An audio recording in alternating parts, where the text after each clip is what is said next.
pertolongan dari Allah itu sangat nyata. Nah, di cerita ini saya akan membagikan cerita ajaib saya yang mana hanya memberikan pertolongan sedikit tetapi Allah memberikan rejeki kepadaku berkali-kali lipat. Sebelumnya, Assalamualaikum warahmatullahi wabarakatuh. Saya host di channel Ruang Cerita Harian ini yang akan membawakan kisah nyata bertema kehidupan untuk kalian semua. Kalau kalian terhibur dengan kehadiran saluran ini, subscribe dulu dong dan tolong anggap cerita ini hanya sekedar hiburan dan pelajaran. Semoga penonton setia semua mendapatkan hidayah untuk kita semua. Jika ada kesamaan nama dan tempat, itu mungkin hanya kebetulan saja. Ambil baiknya dan buang buruknya. Oke, selamat menikmati vlog dan kumpulan cerita dan kisah nyata dari saluran Ruang Cerita Harian. Yuk mulai ceritanya. Angga duduk di sudut kelas dengan kepala tertunduk. Suara riuh teman-temannya yang saling bercanda terdengar jelas di telinganya, tetapi ia tak ingin ikut serta. Di tangan anak-anak itu ada benda yang begitu ia inginkan, sebuah ponsel. Hampir semua teman sebayanya sudah memilikinya, bahkan beberapa sudah mengganti dengan model terbaru. Namun, bagi Angga, memiliki ponsel seperti itu hanyalah sebuah mimpi. Ih, Angga nggak punya HP, kan? Suara keras salah satu temannya, Raffi, tiba-tiba menggema. Anak-anak lain mulai tertawa. Jangan ajak dia ke grup WhatsApp, nanti bingung dia jawabnya pakai surat. Timpal anak lain, disambut gelak tawa yang semakin keras. Wajah Angga memanas, tapi ia memilih diam. Hatinya terasa sesak. Setiap hari, ia harus menghadapi ejekan itu. Betapa ia ingin sekali memiliki ponsel sendiri, seperti anak-anak lain. Ia ingin bermain game bersama mereka, masuk ke grup kelas, dan tidak lagi dipandang rendah. Setelah bel pulang berbunyi, Angga berjalan cepat menuju rumahnya. Rumah kecil itu berdiri di ujung gang sempit, dengan dinding yang mulai pudar catnya dan genting yang beberapa sudah bocor. Ia mendapati ibunya, Bu Sari, sedang menjemur pakaian, sementara ayahnya, Pak Rahmat, baru saja pulang kerja dengan wajah lelah. "Ibu." Angga memanggil lirih, lalu berjalan mendekat. Bu Sari menoleh, tersenyum lembut. "Ada apa, Nak?" Angga menggigit bibirnya, lalu akhirnya memberanikan diri. "Ibu, aku mau HP. Aku capek diajak terus sama teman-teman." Senyum Bu Sari perlahan memudar. Ia menghela napas, menatap wajah anaknya dengan penuh kasih. "Angga, Ibu tahu kamu ingin sekali punya HP. Tapi sekarang, Ibu dan Ayah belum bisa membelikannya. Uang kita saja pas-pasan buat makan dan sekolah kamu. Tapi, Bu, semua teman-teman sudah punya. Aku doang yang enggak." Suara Angga bergetar, matanya mulai berkaca-kaca. Pak Rahmat yang sejak tadi diam akhirnya bersuara, "Nak, sabar, ya. Insya Allah kalau rezekinya ada, kita belikan HP buat kamu." Angga menunduk. "Tapi kapan? Yah, aku malu terus dia, Jack." Bu Sari menggigit bibirnya, lalu menarik anaknya ke dalam pelukan. "Ibu minta maaf, Nak."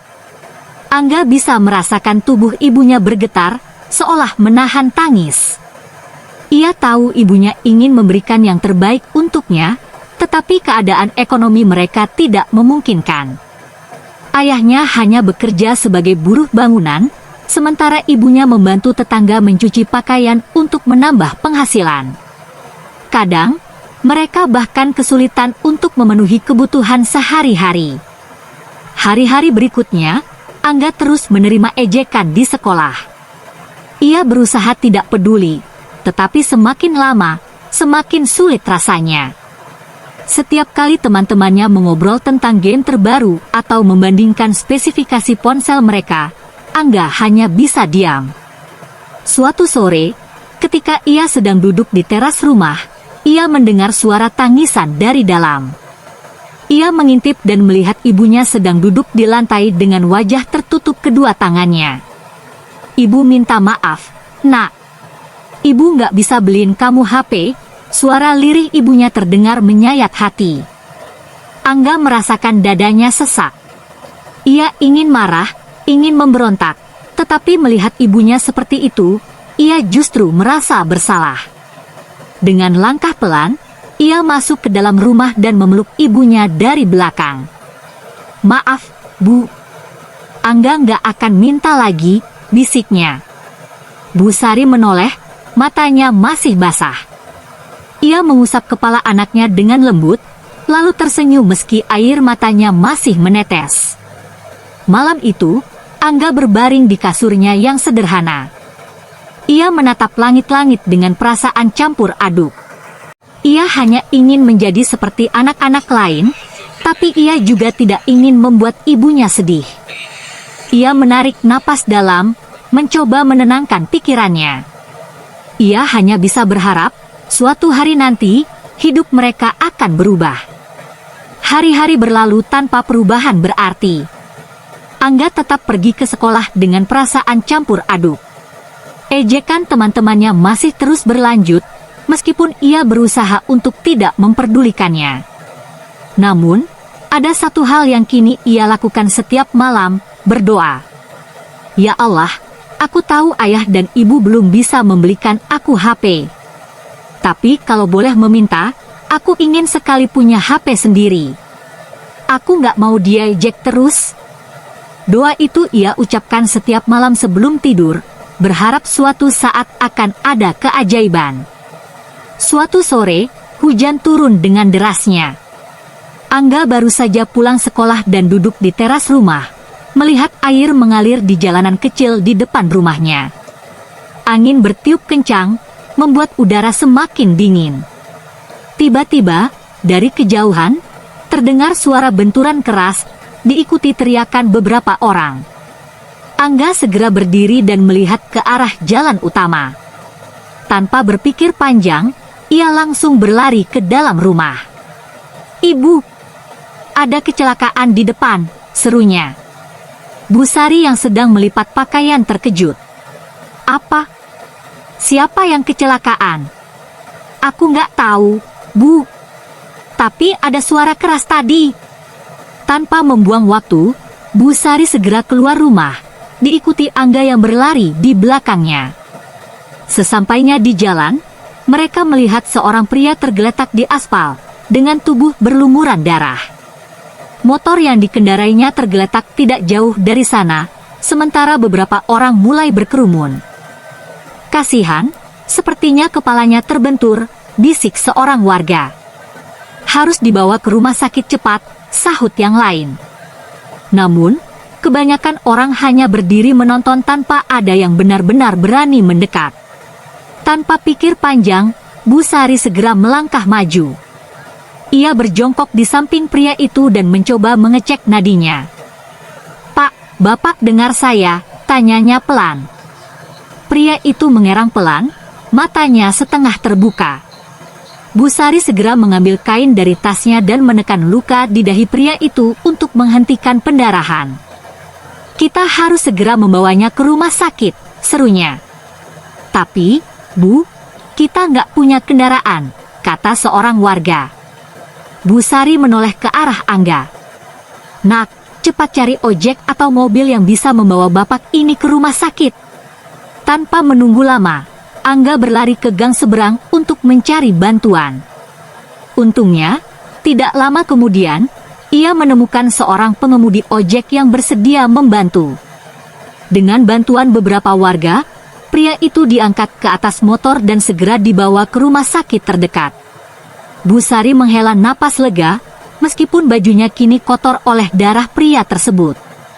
Ia berharap pria itu bisa selamat. Setelah peristiwa itu, kehidupan mereka kembali seperti biasa. Bu Sari tidak mengharapkan imbalan atas pertolongannya. Baginya, membantu sesama adalah kewajiban. Namun, di dalam hati kecilnya, ia berharap pria itu bisa pulih dengan baik. Angga, di sisi lain, merasa bangga dengan ibunya. Ia menyadari bahwa meskipun mereka hidup dalam keterbatasan, ibunya selalu memiliki hati yang besar untuk menolong orang lain. Namun, ia tetap tidak bisa menghilangkan keinginannya untuk memiliki HP. Meskipun ia berusaha untuk tidak meminta lagi, keinginan itu masih ada. Setiap kali melihat teman-temannya bermain dengan ponsel mereka, ia merasa ada sesuatu yang hilang dalam hidupnya. Malam itu, ia kembali berdoa sebelum tidur. Ya Allah, kalau memang aku belum bisa punya HP, nggak apa-apa. Tapi tolonglah ibu dan ayah. Mereka sudah bekerja keras, tapi tetap saja susah. Tolong beri kami rezeki, ya Allah. Tanpa ia sadari, air mata mengalir di pipinya. Ia tidak tahu bahwa doanya akan segera dijawab dengan cara yang tak terduga. Pagi itu, suasana rumah Angga tetap sama seperti biasanya. Ayahnya berangkat bekerja sebagai buruh bangunan, sementara ibunya mulai mencuci pakaian tetangga demi menambah penghasilan. Angga sendiri bersiap ke sekolah dengan perasaan yang lebih tenang dibanding hari-hari sebelumnya. Ejekan teman-temannya masih ada, tapi ia mencoba untuk tidak terlalu memikirkan itu.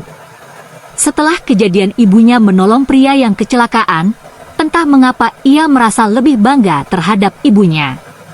Meskipun mereka miskin, ibunya memiliki hati yang tulus dan selalu menolong orang lain tanpa mengharapkan imbalan. Namun, semua itu berubah beberapa minggu kemudian. Pagi itu, rumah mereka yang biasanya sepi tiba-tiba didatangi sebuah mobil mewah berwarna hitam. Mobil itu berhenti tepat di depan gang kecil tempat mereka tinggal. Beberapa orang turun dari dalam mobil, seorang pria berjas rapi, seorang wanita yang tampak anggun, dan seorang lagi yang mengenakan pakaian sederhana. Bu Sari yang sedang menyapu halaman tertegun melihat kedatangan mereka. Ia menaruh sapunya dan berjalan mendekat. "Permisi, apakah ini rumah Ibu Sari?" tanya pria berjas itu dengan ramah. Bu Sari mengangguk, sedikit bingung. "Iya, saya sendiri. Ada yang bisa saya bantu?" Pria itu tersenyum. "Saya pengacara dari Pak Darmawan, pria yang ibu selamatkan beberapa minggu lalu saat kecelakaan." Mendengar itu, Bu Sari terkejut. "Oh, bagaimana kabar beliau sekarang? Apakah sudah membaik?" "Alhamdulillah, beliau sudah pulih dan ingin bertemu dengan ibu secara langsung." Dari belakang pria berjas itu, seorang pria paruh baya dengan pakaian sederhana melangkah maju. Wajahnya tampak sedikit pucat, tapi ia tersenyum hangat. "Ibu Sari, saya benar-benar berhutang nyawa kepada ibu. Jika bukan karena pertolongan ibu saat itu, mungkin saya tidak akan selamat," kata pria bernama Pak Darmawan itu dengan suara penuh syukur. Bu Sari tersenyum kikuk. "Saya hanya melakukan apa yang seharusnya saya lakukan, Pak. Tidak perlu berterima kasih sebesar itu." Pak Darmawan menatapnya dengan penuh rasa hormat. "Saya tidak hanya ingin berterima kasih, Bu Sari. Saya ingin memberikan sesuatu sebagai bentuk rasa syukur saya." Pria berjas itu menyerahkan sebuah amplop tebal kepada Bu Sari. Di dalamnya ada uang sebesar 100 juta rupiah. Ini adalah tanda terima kasih dari Pak Darmawan. Bu Sari terperanjat. Matanya membelalak, sementara tangannya gemetar menatap amplop itu. "Pak, ini terlalu banyak. Saya tidak bisa menerima ini," katanya dengan suara bergetar. Pak Darmawan tersenyum lembut. "Ibu, saya memiliki banyak rezeki, dan saya percaya bahwa rezeki itu harus dibagikan kepada orang-orang baik seperti ibu. Tolong jangan menolak, karena saya benar-benar ingin membalas kebaikan ibu." Air mata mulai menggenang di mata Bu Sari. Angga yang sedari tadi melihat dari dalam rumah berlari mendekat dan menggenggam tangan ibunya. "Ibu, terima saja," bisiknya lirih. Bu Sari menoleh ke arah anaknya. Ia melihat harapan di mata Angga, melihat bagaimana anaknya begitu menginginkan kehidupan yang lebih baik. Dengan tangan yang masih gemetar, akhirnya ia menerima amplop itu. Terima kasih banyak, Pak, kata Bu Sari dengan suara serak. Air matanya mulai menetes, dan ia langsung bersujud di tanah, menangis haru.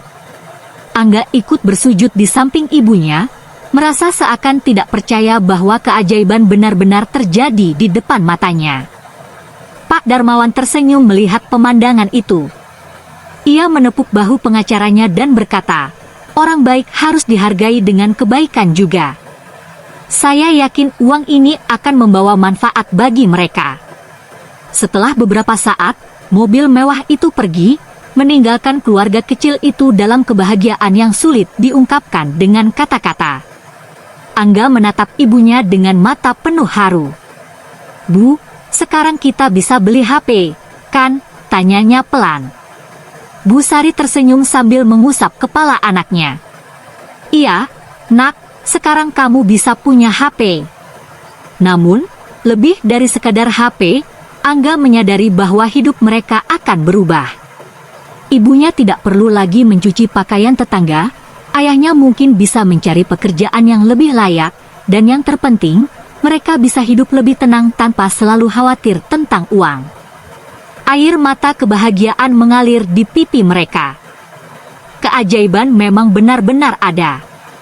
Setelah kejadian luar biasa itu, kehidupan keluarga Angga mulai berubah perlahan. Uang 100 juta yang diberikan oleh Pak Darmawan bukan hanya menjadi berkah, tetapi juga pelajaran bagi mereka bahwa kebaikan yang tulus akan selalu menemukan jalannya untuk kembali. Malam itu, setelah Pak Darmawan dan rombongannya pergi, Bu Sari dan Angga masih belum bisa percaya dengan apa yang baru saja terjadi. Ayah Angga, Pak Rahmat, yang baru pulang dari pekerjaannya sebagai buruh bangunan, terkejut melihat istrinya menangis sambil memegang amplop tebal. "Ada apa ini, Bu? Kenapa menangis?" tanyanya khawatir. Dengan suara bergetar, Bu Sari menjelaskan semuanya.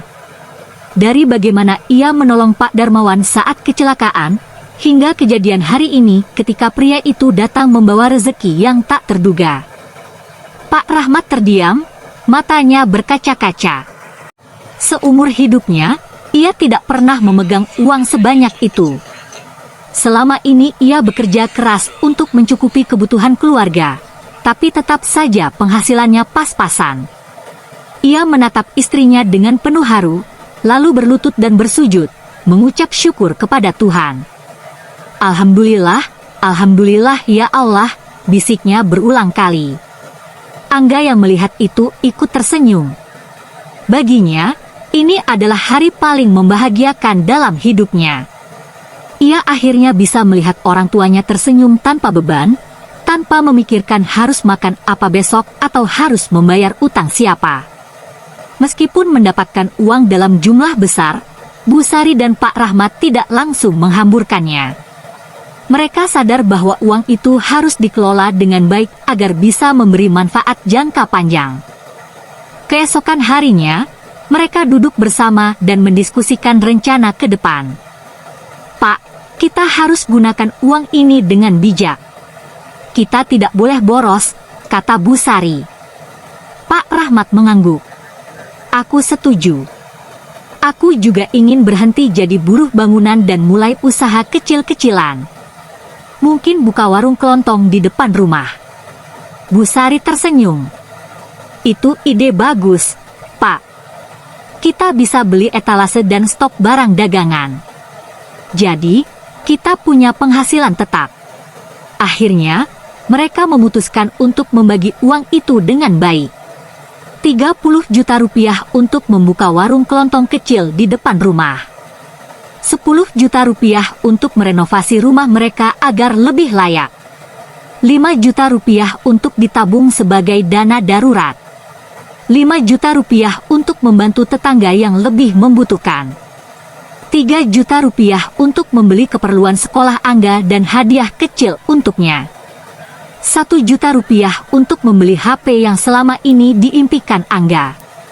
Sisanya mereka simpan untuk keperluan mendesak di masa depan. Angga dan HP impiannya. Hari yang ditunggu-tunggu Angga pun tiba. Sore itu, ia dan ibunya pergi ke toko ponsel di kota. Matanya berbinar melihat deretan HP yang dipajang di etalase. "Nak, kamu boleh pilih HP yang kamu suka, tapi jangan yang terlalu mahal ya. Kita harus tetap hemat," kata Bu Sari. Angga mengangguk dengan penuh semangat. Akhirnya, ia memilih HP dengan harga yang terjangkau, tapi sudah cukup untuk bermain game, mengerjakan tugas sekolah, dan mengakses internet. Ketika ia menggenggam HP itu untuk pertama kalinya, hatinya dipenuhi rasa syukur. Bukan hanya karena akhirnya memiliki HP sendiri, tapi juga karena ia mendapatkan HP itu bukan dengan merengek atau marah, melainkan karena keajaiban dari doa dan kebaikan ibunya. Saat kembali ke sekolah, teman-temannya yang dulu sering mengejeknya kini terkejut melihat Angga memiliki HP sendiri. Angga, dari mana dapat HP?" tanya salah satu temannya dengan heran. Angga hanya tersenyum. "Dari rezeki yang Allah kasih ke keluargaku." Ia tidak merasa perlu membalas ejekan mereka dengan kesombongan. Justru, kejadian ini membuatnya semakin percaya bahwa bersabar dan berbuat baik akan selalu membawa hasil yang baik pula. Warung kelontong yang mereka buka mulai berjalan dengan baik. Setiap hari, warga sekitar datang membeli kebutuhan sehari-hari. Pak Rahmat tidak lagi harus bekerja berat sebagai buruh bangunan, sementara Bu Sari kini bisa menghabiskan lebih banyak waktu bersama keluarganya. Keluarga mereka memang belum menjadi kaya raya, tapi setidaknya mereka tidak lagi kesulitan seperti dulu.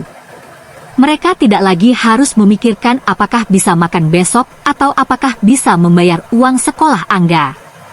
Malam itu, sebelum tidur, Angga kembali berdoa. "Ya Allah, terima kasih atas semua yang telah Kau berikan. Aku sudah punya HP, tapi lebih dari itu, aku senang karena ibu dan ayah tidak perlu susah lagi. Aku janji akan selalu berbuat baik seperti yang ibu lakukan.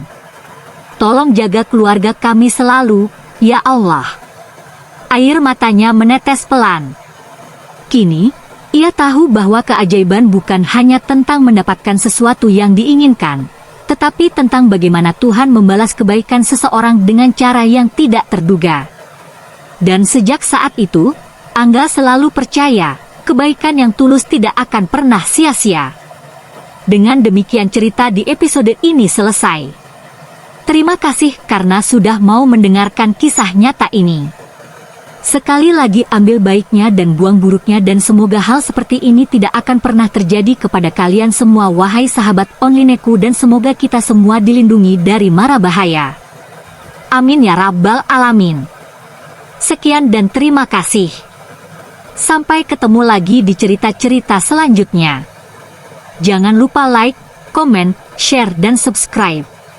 Oh iya, jangan sungkan untuk membagikan pemikiran kalian semua wahai sahabat onlineku di komentar video ini ya.